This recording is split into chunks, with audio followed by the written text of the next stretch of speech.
Hey guys স্বাগতম জনাইছোঁ মোৰ নতুন এটি ভিডিঅ'লৈ আৰু এতিয়া আছোঁ পাকঘৰত পাকঘৰটো সেইকাৰণে এবাৰ ঘূৰাই পকাই দেখাই দিছোঁ আগতীয়াকৈ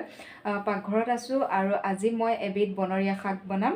আৰু শাক মানে শাক বুলি ক'বলৈ গ'লে টেঙা পাত হয় আমাৰ ঘৰতে গজিছে আৰু বনৰীয়াকৈ যিহেতু গজিছে টেঙা পাত মায়ে তাৰ পৰা উঠাই পেলাই মোক দি পঠাইছে বনাই খাবলৈ আৰু সেই টেঙা পাতখিনি মই বনাম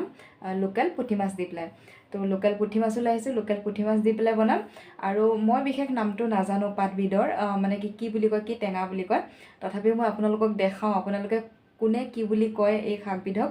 কমেণ্ট কৰি জনাবচোন শাক মানে টেঙা পাত তো কোনে কি বুলি কয় আপোনালোকে কমেণ্ট কৰি জনাব মই এতিয়া দেখাওঁ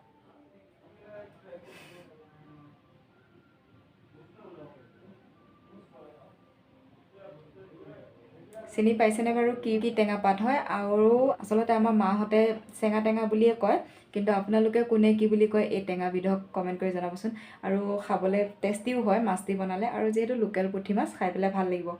তো মই এতিয়া বনাওঁ আৰু আপোনালোকক দেখাই থাকিম ভিডিঅ'টো চাই থাকিব আৰু টেঙা পাতখিনি হৈছে এইখিনি অকল টেঙা পাতখিনি টেঙা নহ'বও পাৰে সেইটো কাৰণে তাৰ লগত মই 3টা বিলাহী দিম এই 3টা আৰু এয়া চাওক মোৰ আঙুলিত দাগ ৰখি আছে আচলতে কালি আমাৰ ইয়াতে ইলেকশ্যন আছিলে তো ভোট দিব গৈছিলোঁ ইলেকশ্যনত সেইটো কাৰণে এয়া দাগ ৰখি গ'ল আৰু এইপিনে এয়া পুঠি মাছ মই এতিয়ালৈকে পলিথিনৰ পৰা উলিওৱাই নাই এইখিনি উলিয়াই পেলাই মই ফ্ৰাই কৰি লওঁ আৰু ইফালে টেঙা পাতখিনি আৰু বিলাহী কাটি মেলি ধুই মেলি লওঁ তাৰপিছত বনোৱাৰ সময়ত আপোনালোকক দেখাই আছোঁ সম্পূৰ্ণ ভিডিঅ'টো চাই থাকিব আশা কৰিছোঁ আপোনালোকৰ ভিডিঅ'টো চাই ভাল লাগিব যিহেতু লোকেল বস্তু আৰু পিয়ৰ বস্তু আৰু যদি আপোনালোকে এনেকৈ চেঙা টেঙা পাত দি পেলাই মাছ বনাই খাই পোৱা নাই তেন্তে খাই চাবচোন বিৰাটেই সোৱাদ লাগে আৰু বহুত টেষ্টি হয় খাবলৈ আৰু বনৰীয়া টেঙা পাত যিহেতু ইমান প্ৰব্লেমো নকৰে একো খালেও তেওঁ এইপিনে মাছ ফ্ৰাই কৰি আছোঁ মাছখিনি ফ্ৰাই কৰি হ'লে টেঙা দি পেলাই বনাম এতিয়া মাছখিনি ফ্ৰাই কৰি লওঁ আৰু এয়া মাছ ফ্ৰাই কৰি আছোঁ মাছখিনি ফ্ৰাই কৰি হ'লে শাক দি পেলাই বনাম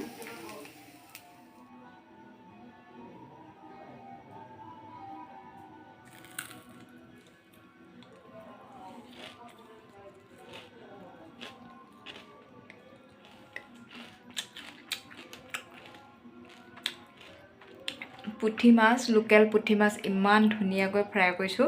খাই পেলাই বিৰাট টেষ্টি লাগিছে পুৰা একদম ক্ৰিস্পি হৈছে বহুত ধুনীয়া মুৰমুৰীয়া হৈছে খাই পেলাই বিৰাট টেষ্টি লাগিছে এতিয়া বনাওঁ এইখিনি শাক দি পেলাই ফ্ৰাই কৰিটো হৈ গ'ল মাছখিনি এইপিনে ফ্ৰাই কৰি লোৱা মাছখিনি নমাই ল'লোঁ ইপিনে আৰু এইপিনে লৈছোঁ কেঁচা জলকীয়া কাটি আৰু নহৰু লৈছোঁ নহৰুখিনি থেতালি পেলাই দিম অকণমান আৰু আনপিনে এয়া বিলাহী কাটি ৰাখিছোঁ 3টা আৰু চেঙা টেঙা পাতখিনি কাটি ল'লোঁ এতিয়া বনোৱা আৰম্ভ কৰোঁ মাছ ফ্ৰাই কৰা কেৰাহীখনতে মই আকৌ মিঠাতেল দিলোঁ এতিয়া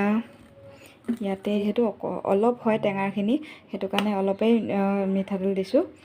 এয়া থেতালি লোৱা নহৰুখিনি দিছোঁ আৰু কেঁচা জলকীয়া কেইটামান বেছিকৈ দিছোঁ জ্বলা হোৱাকৈ কেঁচা জলকীয়া এতিয়া দিম নিমখ আৰু হালধি এয়া নিমখ দিলোঁ আৰু দিম হালধি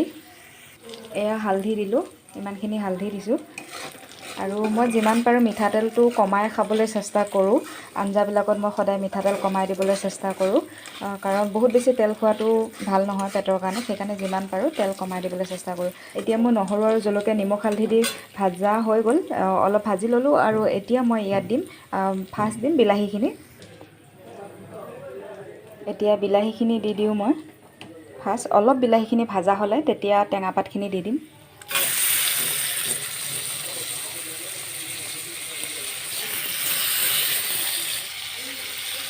এতিয়া মই বিলাহীখিনি দি দিলোঁ বিলাহীখিনি অকণমান ভাজা হ'লে তেতিয়া মই টেঙা পাতখিনি দি দিম যিহেতু বিলাহীটো অলপ সিজোতে টাইম লাগিব আৰু টেঙা পাতটো যিহেতু নৰম বস্তু সেইটো কাৰণে অলপ পিছত দিম বিলাহীখিনি অলপ সিজাৰ পিছত দিম এতিয়া বিলাহীখিনি ভালকৈ ভাজি ল'ম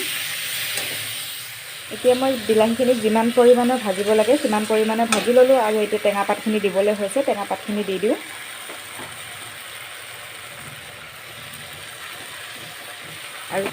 আৰু টেঙা পাত দি পেলাই জোখৰ পৰিমাণৰ গৰম পানী দিম গৰম পানী দি পেলাই মাছ দি ঢাকোন লগাই দিম আৰু খাব পৰাকৈ ৰেডি হৈ যাব তো এতিয়া বনাই মেলি হৈ গ'ল আৰু এতিয়া খোৱা বোৱা আৰম্ভ কৰোঁ। আশা কৰিছোঁ ভিডিঅ'টো চাই ভাল লাগিলে, আৰু যদি ভিডিঅ'টো ভাল লাগিলে ভিডিঅ'টো লাইক কৰিব, শ্বেয়াৰ কৰিব, আৰু এতিয়ালৈকে যদি মোৰ চেনেলটো ছাবস্ক্ৰাইব কৰা নাই প্লিজ চেনেলটো ছাবস্ক্ৰাইব কৰি দিব। আৰু ভিডিঅ'টো চোৱাৰ বাবে বহুত বহুত ধন্যবাদ।